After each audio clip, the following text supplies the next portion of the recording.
Well, I am not going to read that poem because it wouldn't work as well as Robin's rendition. I'm Richard Ruppel. I teach here at Chapman. I teach modern British literature, Victorian literature, poetry, and other things as well. My research interest is essentially modern prose fiction, and I, as many of you know, I specialize in the works of Joseph Conrad. But increasingly, I've enjoyed reading and teaching poetry, so it's a pleasure to be here. When Robin offered to sing How Do I Love Thee, I picked two more poems from the Victorian period that dealt with love and religion, with eros and divinity. Elizabeth Barrett Browning wrote How Do I Love Thee sometime between 1845 and 1847. It's at the top of the second page of your handout, right? She wrote it after she'd met and fallen in love with Robert Browning.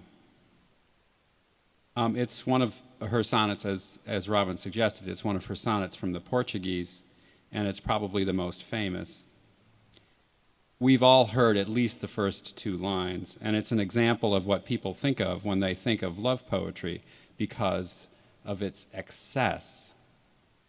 There's no irony, and it seems to be spoken directly to the object of her love.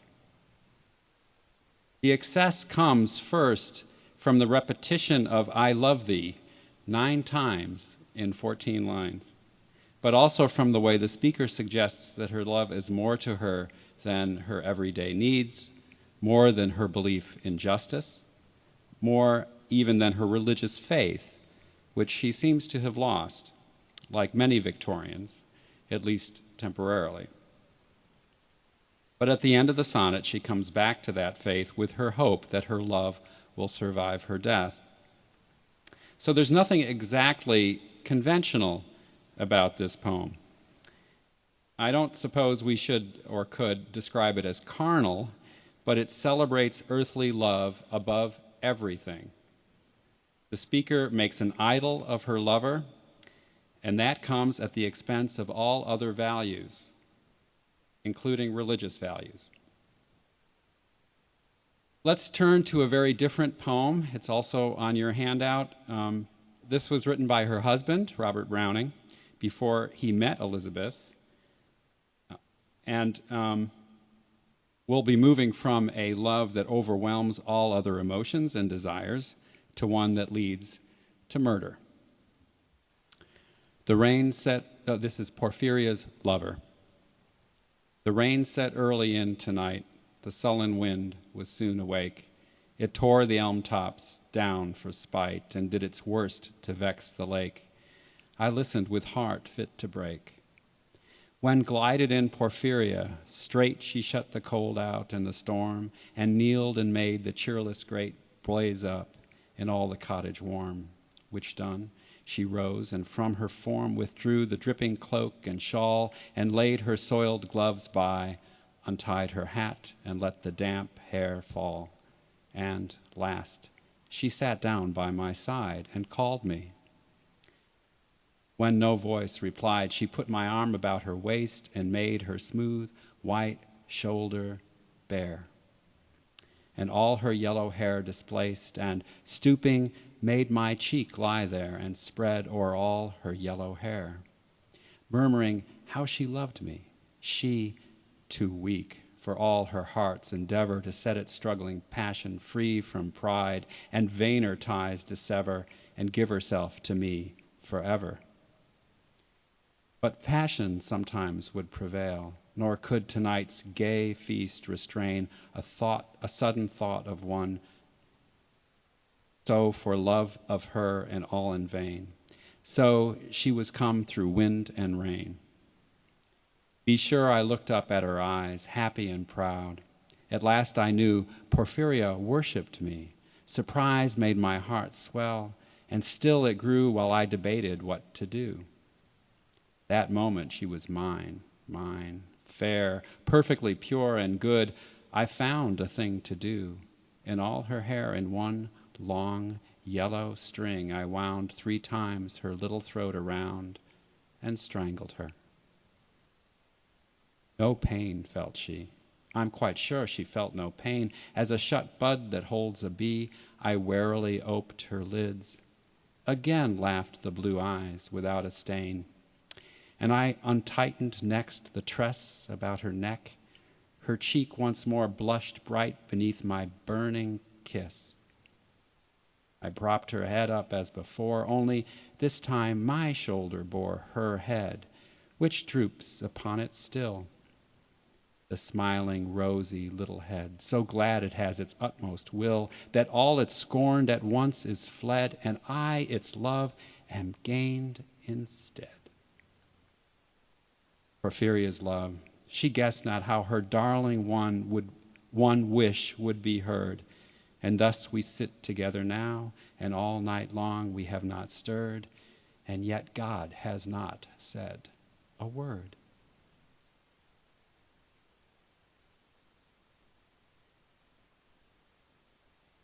Browning was a master of creating eccentric, sometimes criminal, and monstrous male characters who reveal themselves in their lines more than they know.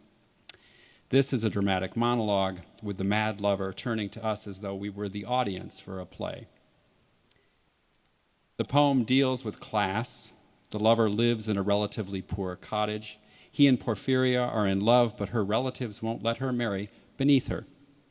So Porphyria leaves them to be with him, warms the cottage, takes off her outer clothing, loosens her yellow hair, and places his head on her naked shoulder. In the earlier poem, excessive love leads to exaggeration, to the substitution of the lover for the speaker's hope of grace. Here the feelings are equally powerful. The woman's sexuality and her assertion of her sexual power overwhelm the speaker.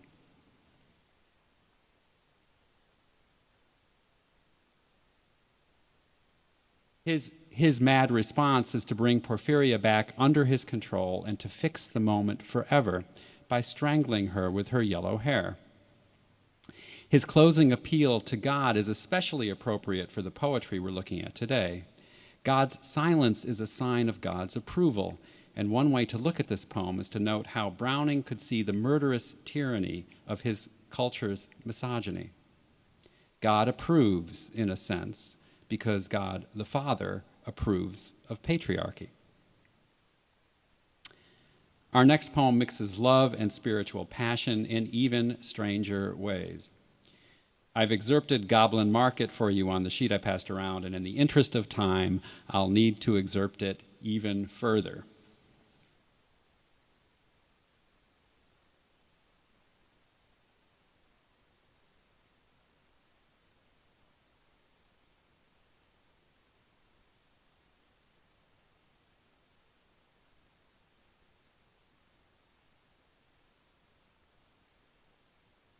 Goblin Market by Christina Rossetti.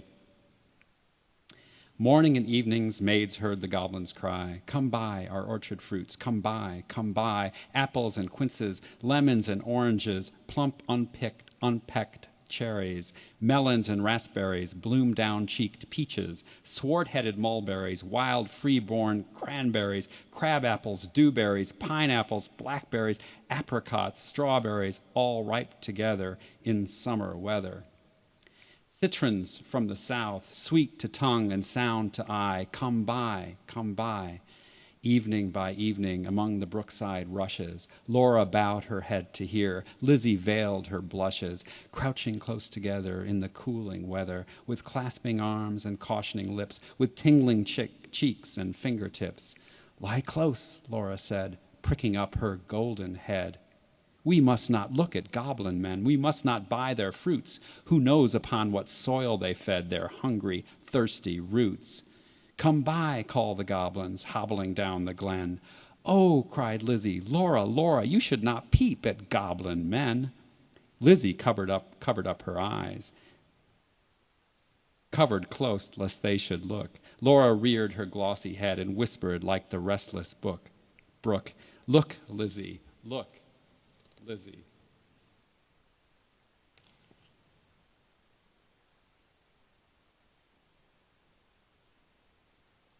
Down the glen tramp little men. One hauls a basket, one bears a plate, one lugs a golden dish of many pounds weight. How fair the vine must grow, whose grapes are so luscious. How warm the wind must blow through those fruit bushes. "No," said Lizzie, "no, no, no. Their offers should not charm us. Their evil gifts would harm us." She thrust a dimpled finger in each ear, shut eyes and ran. Curious Laura chose to linger, wondering at each merchant man. One had a cat's face, one whisked a tail, one tramped a rat's pace, one crawled like a snail, one like a wombat prowled obtuse and furry, one like a ratel tumbled hurry-scurry. She heard a voice like voice of doves cooing all together. They sounded kind and full of loves in the pleasant weather. When they reached where Laura was, they stood stock still upon the moss, leering at each other, brother with queer brother, signaling each other, brother with sly brother. But sweet-toothed Laura spoke in haste, "Good folk, I have no coin, to take were to purloin. I have no copper in my purse, I have no silver either, and all my gold is on the ferts that shakes in windy weather above the rusty heather." "You have much gold upon your head," they answered all together. "Buy from us with a golden curl." She clipped a precious golden lock, then dropped a tear more rare than pearl, then sucked their fruit globes fair or red, sweeter than honey from the rock, stronger than man-rejoicing wine, clearer than water flowed that juice. She never tasted such before. How could it cloy with length of use? She sucked and sucked and sucked the more fruits which that unknown orchard bore. She sucked until her lips were sore, then flung the emptied rinds away, but gathered up one kernel stone, and knew not was it night or day as she turned home alone. Lizzie met her at the gate, full of wise upbraidings. "Dear, you should not stay so late. Twilight is not good for maidens. Should not loiter in the glen, in the haunts of goblin men. Do you not remember Jeannie, how she met them in the moonlight, took their gifts, both choice and many, ate their fruits and wore their flowers, plucked from bowers where summer ripens at all hours? But ever in the noonlight she pined and pined away, sought them by night and day, found them no more, but dwindled and grew gray. Then fell with the first snow, while to this day no grass will grow where she lies low. I planted daisies there a year ago that never blow. You should not loiter so." Golden head by golden head, like two pigeons in one nest, folded in each other's wings, they lay down in their curtained bed, like two blossoms on one stem, like two flakes of new-fallen snow, like two wands of ivory tipped with gold for awful kings. Moon and stars gazed in at them, wind sang to them lullaby, lumbering owls forbore to fly, not a bat flapped to and fro round their rest, cheek to cheek and breast to breast, locked together in one nest.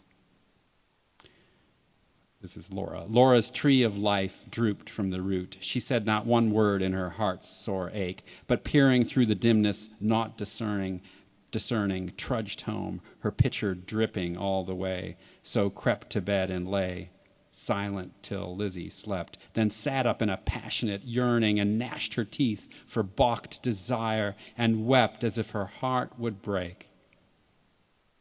But when the noon waxed bright, her hair grew thin and gray, she dwindled as the fair full moon doth turn to swift decay and burn her fire away.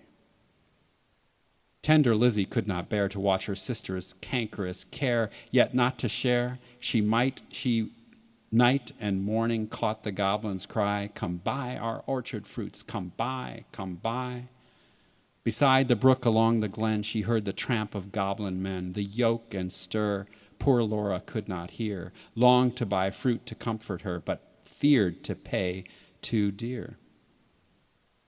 till Laura, dwindling, seemed knocking at death's door. Then Lizzie weighed no more, better and worse, but put a penny in her purse, kissed Laura, crossed the heath with clumps of ferts at twilight, halted by the brook, and for the first time in her life began to listen and look. Laughed every goblin when they spied her peeping, came toward her hobbling, flying, running, leaping, puffing and blowing, chuckling, clapping, crowing, chucking and gobbling, mopping and mowing, full of airs and graces, pulling wry faces.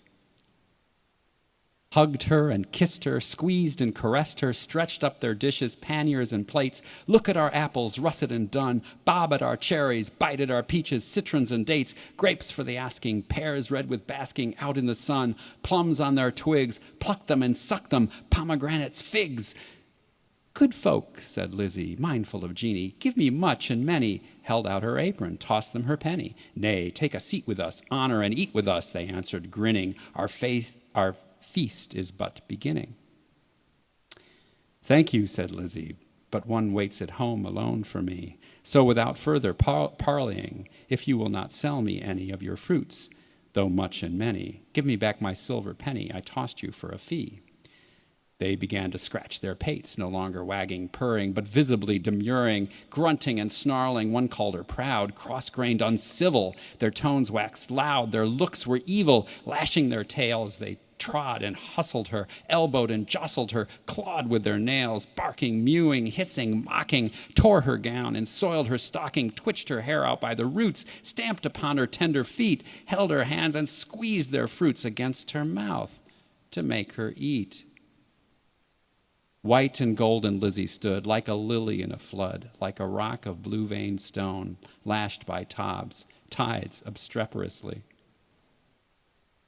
Though the goblins cuffed and caught her, coaxed and fought her, bullied and besought her, scratched her, pinched her black as ink, kicked and knocked her, mauled and mocked her, Lizzie uttered not a word, would not open lip from lip, lest they should cram a mouthful in, but laughed in heart to feel the drip of juice that syruped all her face and lodged in dimples of her chin and streaked her neck, which quaked like curd. At last the evil people, worn out by her resistance, flung back her penny. In a smart ache tingle, Lizzie went her way. She cried, Laura, up the garden, did you miss me? Come and kiss me, never mind my bruises. Hug me, kiss me, suck my juices, squeezed from goblin fruits for you. Goblin pulp and goblin dew, eat me, drink me, love me. Laura, make much of me. For your sake I have braved the glen and had to do with goblin merchant men. Laura started from her chair. She clung about her sister, kissed and kissed and kissed her. Tears once again refreshed her shrunken eyes, dropping like rain after long, sultry drought. Shaking with aguish fear and pain, she kissed and kissed her with a hungry mouth. Her lips began to scorch. That juice was wormwood to her tongue. She loathed the feast. Writhing as one possessed, she leaped and sung, rent all her robe, and wrung her hands in lamentable haste, and beat her breast.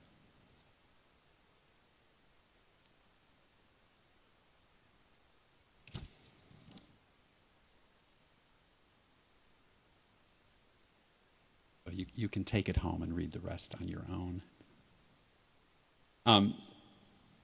Though Christina Rossetti claimed Goblin Market was simply a children's story, people have found it puzzling and intriguing since it appeared in 1862. Rossetti herself was something of a secular nun who never married because the two men who proposed didn't share her evangelical religious principles. She worked in the House of Charity, established for the rescue of prostitutes and unwed mothers. There's no time to work through the many possible interpretations of the poem, so I'll just mention some ways to begin thinking about it. First, though I said the poem is interesting because of its mingling of the sacred and the carnal, it's also interesting because of its focus on markets. The wicked goblins sell their wares, and maidens only run into trouble when they buy them.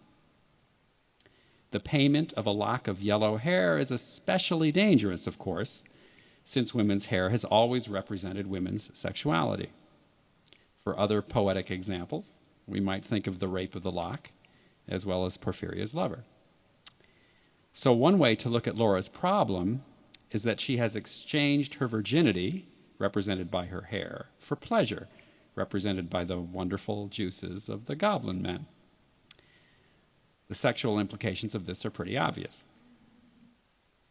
Another sexual implication occurs when the girls lie in each other's arms. This suggests that affection between women, no matter how intense and physical, is a lot safer than affection between women and men. And there's another suggestion that the poem has some lesbian undertones. In conventional fairy tales, young women are saved by young men.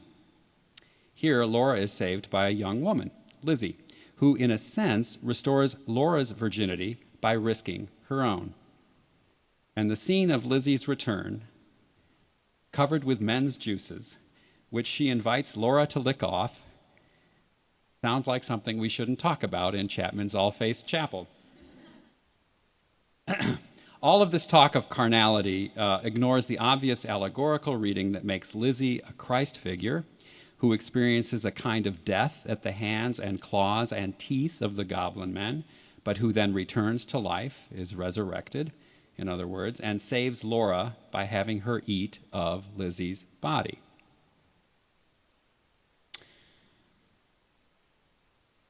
Okay, well that's enough. That's enough to get you started anyway.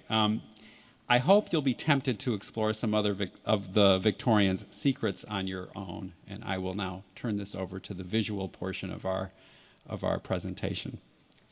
I'm very grateful to have been asked to be part of Poetry Week, and just by saying that, it seems like poetry doesn't belong to me and my kind over in the art department, which of course I know is nonsense. But I think this is a very interesting experiment, I think, in what happens when separated art forms, which usually live in separate territories and zones, see what it's like to come together around shared ideas. And if there was ever, I mean, there are many, many ways in which it's nonsense to think in this separate, isolating way about our so-called disciplines. But in Victorian visual and literary and musical culture, it's especially problematic, I think, that we have found ourselves so often not talking to each other, those who look at poetry, those who look at painting, those who think about music, as if they don't belong to each other. And so when Richard asked me if I would be interested in contributing to his discussion about Victorian poetry and that there was going to be a musical component, my thoughts immediately went to the work of the Pre-Raphaelite Brotherhood, which formed in London in 1848, not only because it's an impossibly literary artistic movement, but because one of its very goals was to, I don't think it was even a goal, it was taken for granted that where the word ended and where the image began was a zone where you didn't think about the separation. So when in 1848 a group of young teenagers, really, teenage poets and artists, painters, decided that they would get together and create this mystical, romantic brotherhood around the idea of resuscitating the arts in a truly, giving them a revival in what seemed like a really worn-out artistic and cultural tradition. One of the things that brought them together was the sense of the unity of the arts, I think, the unity of the word and the image. It's certainly very interesting that one of the founding members of the Pre-Raphaelite Brotherhood was Christina Rossetti's brother, Dante Gabriele Rossetti, and a group of his school friends. Essentially, they were school friends together. It's also interesting that Christina Rossetti refused to join this little group, feeling, I think, that it was either dangerous or unnecessary or compromising to reveal so much in this kind of communal sphere, to sort of show the world too much about perhaps her private creative life. I mean, this is not, Rossetti is certainly not any expertise of mine, but I think it's very interesting why at this given time, some members of this group decided that the collective discussion was worthwhile and others felt that it was a very private act. So I think there's something really interesting about all aspirations, and these movements pop up all throughout the 19th and the 20th century, small pockets of artists, musicians, writers who feel that there is something to be gained by working together. So from that small background, what I wanted to do today was just talk about 4 paintings that come out of this group of young, enthusiastic artists, artists/poets. The first 3 of them, to the left, are by founding members of the Pre-Raphaelite Brotherhood, John Everett Millay, William Holman Hunt, and Dante Gabriel Rossetti. The 4th, which we'll come to at the end, is an extraordinary work by Edward Burne-Jones, who wasn't himself a member of this group, but by the 1870s, when memories of this 1850s mid-Victorian phenomenon had sort of disappeared, he in some ways took these notions of the poetic, the literary, and the musical blurring to such an extent we almost couldn't see the boundaries between them. But one of the things I think that comes out here is how interesting a question it is that an artist should choose a work of poetry and then set out to create a picture that somehow creates an equivalent to that poetic text. That's an interesting relationship. And people who write on the PRB are always crisscrossing around this inevitable fact about them, how much their work relies on having a text to understand it. These are very often not pictures that stand alone. They're pictures that start with a text as their basis. And so in the case of Mariana here, the text is the long poem by Tennyson, but the specific verse, which is brought up as the door through which you enter an understanding of this painting, is the little text here. She only said, "My life is dreary, he cometh not," she said. She said, "I am aweary, I would that I were dead." So this gives the key to understanding the poem, and essentially it's a very dreary, melancholic story about a woman who is betrothed to a man, Angelo. They're about to get married, and then in a great Victorian storyline, the ship on which her rich dowry, her marriage dowry, is being transported across the sea. The ship goes down, her dowry is lost. She's not going to get married because she's a doweryless woman. So this is an evocation of the plight of a woman already past her youth who is going to be stuck in spinsterhood, never to marry because she doesn't have the dowry that she needs. And so it's on one way it's a stultifying Victorian situation we're looking at here, but it's also an evocation of some medieval poetic past in which Millay is imagining the plight of this woman with the words of Tennyson running through his head. So it's a tricky correlation of the verbal and the visual kind of running parallel to each other. And I think one of the things that's interesting here is to ask the question of whether Millay is able to separate himself from the text, whether this is just an illustration of that poetry, or whether it calls up some other state of mood. I'll point out, I don't know if you can see very well, in the bottom right-hand corner, a little mouse scurries across the floor. That little mouse comes directly out of Tennyson's poem, the mouse that's scritching at the wainscoting as she sits there day after day, year after year, never going to get married. The mouse becomes kind of her constant companion. So it's an image which is full of these sort of references, threads that link it to the poem, but also I think what Millay is so wonderful at is making your eyes come alive, the visual intensity of his vision. Impossible to see in this setting, but the freshness of the leaves, the crease on the tablecloth, the light coming through from the spring day outside, the fall day outside, is an attempt to somehow create the visual accompaniment to this verbal text. Now, I think in this case, I've got to keep an eye on the time here, this is pure pre-Raphaelite fascination with almost a very naive idea of the painter's craft of attuning us to the visual world, to a sincere communication with what we see. And it's very interesting to see how the poetic, these words, are for him matched by this intensity of vision that he's trying to use to conjure up the feeling of Tennyson's words. And I think this is the kind of problem that comes up when people talk about poetry and the illustration of poetry. Who's serving, what is serving what? Is it a matter of one serving and illustrating the other, or are these equal partners evoking the total atmosphere of this complex poem? So this is this I think is how these young artists first imagined their relationship with poetry. To read the poem, then go back and use their eyes to try and evoke it in the visual world. The second example I wanted to show you, it was very important to me to show you the frame here, because we don't often think about picture frames as being of great interest, but in this case, and in many cases here, they're enormously important in understanding the work. So from 1853, 2 years later, the Pre-Raphaelite, the PRB were still going strong. They were probably at their height at this point in terms of public visibility. Out of the woodwork comes William Holman Hunt with a painting which is possibly the most notorious 19th century Victorian picture in terms of storytelling.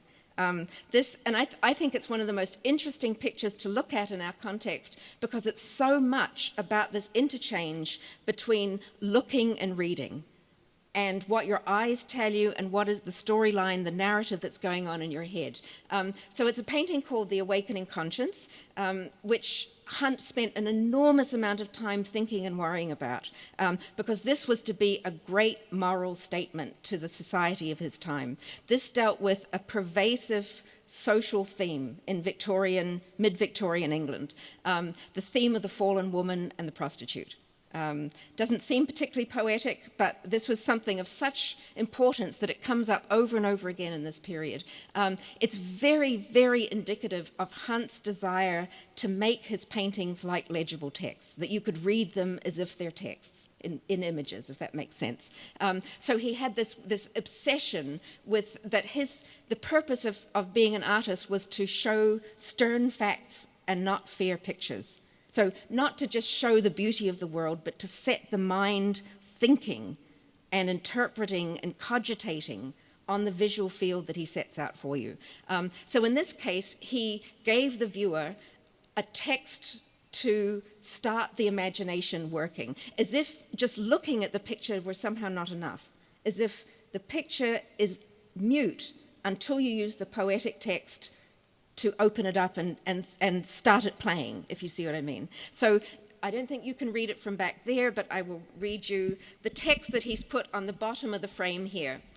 It's he that taketh away a garment in cold weather, so is he that singeth songs to a heavy heart. A biblical text, as if he's a preacher giving a sermon, and this essentially is the code to read this picture about, and I'll give you a gloss on the picture. It's very, imagine a scene in some suburb of London. In fact, it's supposed to be St. John's Wood. This is how particular it is. The scene is a little tawdry, middle-class villa in the suburbs of London where a young man about town has gone for the afternoon to enjoy time with his kept woman. So the young man is sitting at the piano with the young woman, playing, singing together. He's visiting what he's paid for, and they reach a point in the song, and the song is Oft in the Stilly Night. So here's another text here. And at some point in the song, the young woman who has fallen into adultery, has lost herself in the social scene, hears something in this music. And so here music and words comes up as a stimulation here. And at that moment, her conscience is pricked. And the moment of possible restoration happens through hearing music and listening to the words of that song. She starts off his lap, and at that moment we get to see the full sort of Hunt hopes that we will see the psychology of a woman who realized that she's lost her way. And the role of the painting then, in this case, is to explicate and layer and to pound home over and over again all the ways in which this woman is lost.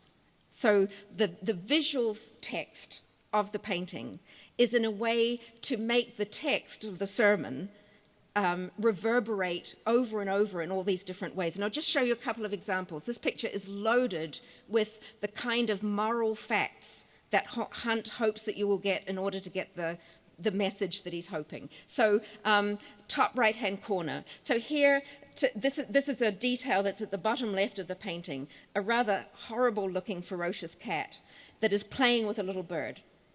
And the bird is almost about to get away from the clutches of this cat. Paralleling of a very obvious kind, right? The woman and this man is just like a cat playing with a little bird. And this is meant to stimulate your thinking about all of the repercussions of the text that's given you in the bottom.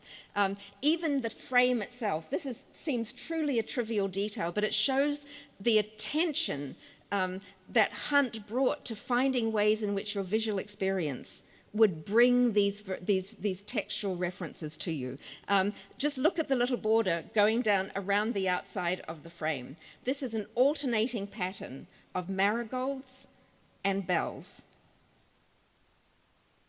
This is sort of extraordinary that he would pay such attention to this. Why marigolds and bells? Why not roses and lemons? Who knows?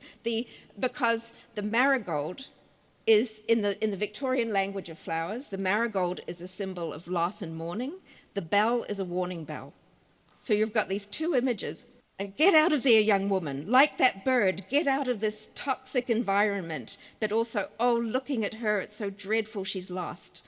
So there's these levels of visual signs that are just laid up one on top of the other. And one could extend on these over and over again, the way in which Hunt is trying to create a full visual explication of the text that he understands people will read. And on this level, I think this is one of the reasons why Hunt's painting is looked at with a pretty jaundiced eye by many people, because it's so literary. Do you see that? It's trying to act as if he's writing with pictures.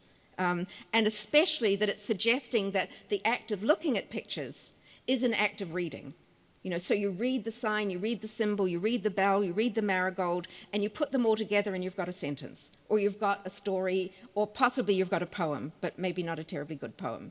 So it's a really wonderful thinking about the ways in which they're negotiating, they're trying to fit all these ways of being a painter and how you work with pictures and signs and symbols so that the viewer has a certain response. And the degree to which that is like or not like reading the Bible, reading a poem, reading a Victorian tract about prostitution, what kind of experience are we having as we look at this?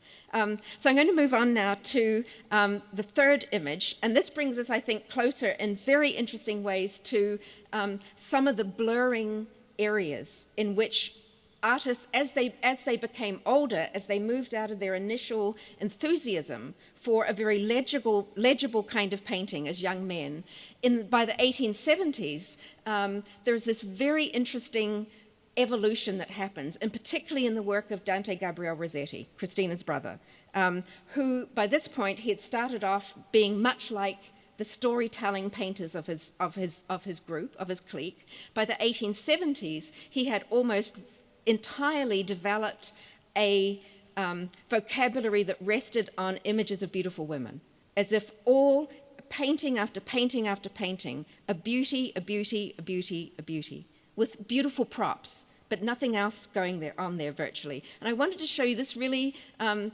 glorious painting from the 1870s of the Greek goddess Proserpine, because I think this is very interesting as an evocation of someone who is still caught in this wonderful world of the word and the image, merging back and forth, but now perhaps more fluidly going in and out of each other, more closely matched. And I think in Rossetti's case, this is particularly interesting because he was as much poet as painter, as much painter as poet. And this is, in this case particularly, he has taken care to put his own poetry in his own painting. So if you look up at the top right corner, this is a sonnet written in Italian on the subject of the thinking about the melancholic fate of the goddess of the underworld. This woman who was captured by the god of the underworld, taken against her will down into the dark forever, where she lives in this eternal sort of twilight zone. It's a tremendously melancholic, mythic topic. Now here again, for some reason, Rossetti thinks it's really important to stick to the text. So the sonnet is pasted, literally pasted up on the wall behind her, where we sort of think, oh, we're looking at this beautiful, sad woman and we're reading this text about her. But to make sure that we really get it right, if we don't speak Italian, it's not showing you here, but he also had made a beautiful gilded wooden frame, on the bottom hem of which was the English translation of his sonnet, so that you go back and forth between the text and telling you about the melancholy of her life in this twilight zone, and then the sort of ineffable sorrow and melancholy of the woman herself stuck in this place. So there are the number of symbols that Rossetti has retained here are very, very slight.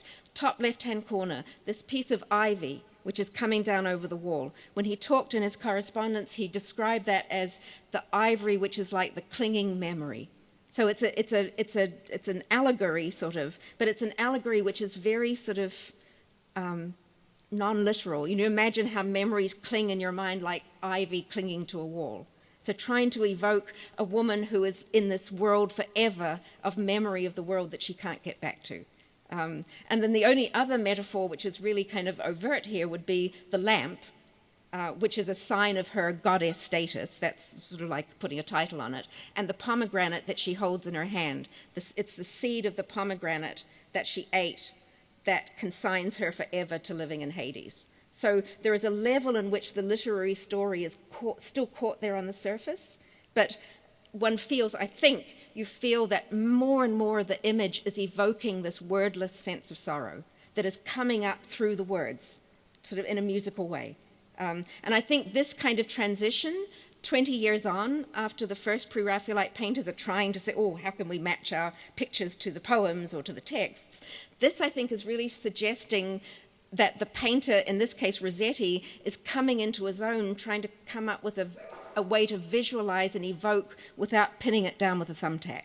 You know, that the aroma of the poetic spirit is starting to come up through the image without having to be quite so literal. And that brings me, I think, to very much my last image here, from the same decade, from the 1870s, but really for many people interested in late Victorian painting, this becomes a fascinating sense of bridging the generations, moving from one way of thinking about pictures and how we look at them into a new one. So here we come to Edward Burne-Jones, himself a young starting out artist at this point, very much influenced by that older generation, but coming up with what he himself called a subjectless composition. A picture where, of course, we can say, here is a spiral staircase, here are these beautiful ladies in night dresses walking down the staircase, they're holding vials, they're holding lutes. So far, so good. We can identify something happening there. But beyond that, perhaps for us it's different, but for late 19th century people, something was definitely missing from this kind of picture. There was no storyline. There's nothing happening except this endless procession of women down a staircase. There's no plot, no? And that absence of plot, which happens in Burne-Jones's painting and begins to happen more in Rossetti's painting, this, I think, is a really beautiful moment of painting separating itself out from being the handmaiden of words. Do you see what I mean? That it's enough to suggest the beautiful line of the staircase, the rhythm of the figures coming down, and I've deliberately put in here this very famous phrase from Walter Pater. He wrote a very influential book of essays in 1873 called The Renaissance, which are these sort of creative evocations of pictures that he knew, Leonardo Giorgione. And this idea now becomes really interesting to think about, a different way of painting the poetic. So the idea that all art constantly aspires to the condition of music, this is a very different idea from saying all art tries to illustrate a text that we can read. That from going and saying, here's a text, I understand it, I can see how the text and that story fits together, now there is no real text for us to ground ourselves in. And so you're left floating in a kind of a limbo of visually moving back and forth in a kind of a twilight zone of visual pleasure. Do you see that and this is why I think now to move from text to music becomes interesting, because this has a like musical rhythm to it. Do you feel the figures are constantly moving? They're moving in groupings. They're rhythmically, melodically aligned there. So it comes closer to the experience we might have when music goes in and out of our head and we're not even focusing in the way that we focus on a text. What's the sentence saying? This is a line of music which is developing and taking us with it, and it gives us a room to move in and out of it, but it's no longer based in the idea of words.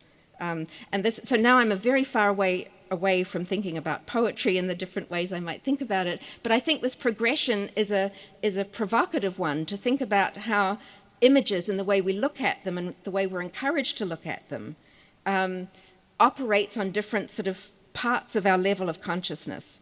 And when we come to Burne-Jones, I think we've sort of we can think about reaching a kind of visual experience which has come quite a long way away from a very sort of literal text-based idea of the relationship between a certain kind of poem and a certain image, and now it's more perhaps like the musical aspect of poetry, not the storyline of poetry, but the music of poetry. As you were reading it out, and Christina Rossetti, I was thinking of the magic of the words and the rhyme and the rhythm, as opposed to the story that we're following as we go through it. And that, I think, would be the point I would end with. Thank you.